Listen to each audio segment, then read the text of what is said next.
This is about the 6Ps, 3stages, and 6Takeaways.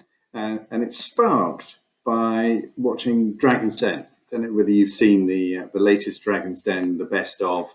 Absolutely fascinating. And it really does reinforce the importance of the 6Ps. Perfect preparation prevents, pitifully, I'm being polite, poor performance.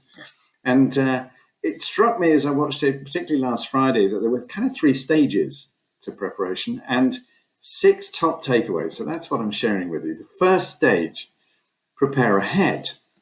The second, prepare just beforehand. And the third, be prepared within the meeting itself, whether it's a presentation or whether it's a demonstration.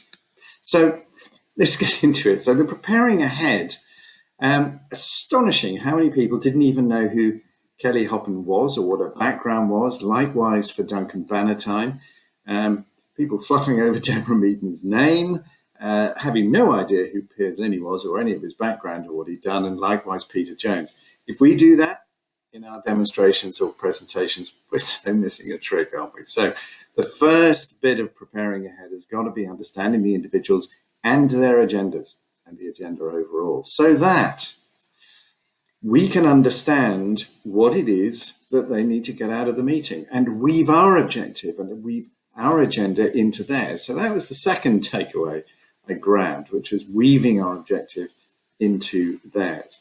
The third was there was an astounding number of people who just got surprised. Mainly, they were perfectly presentable, but mainly surprised because they just hadn't thought ahead of some of the questions they might get asked. It's not rocket science. So the third takeaway is to think through the questions we might get asked. And the fourth, obviously, always is to rehearse, rehearse, rehearse, and keep going. Preparing beforehand, very simple, but so often missed. I've been guilty of this. Maybe you have. Lots of people have. Kind of leaving it all as a great big fluster. Might convince ourselves that it creates a great energy at the beginning of a meeting. It doesn't. It just looks flustered. It just looks unprofessional. And we're kind of making up for it for the first 5 or 10 minutes of the meeting. So probably not the best thing to do. Better to kind of get in the space, get in the zone. I used to, when I was smoking, wander around the block, have a cigarette, quick spray or mints to sweeten the breath. Get a bit of exercise that other people do, a little bit of meditation, whatever your thing may be.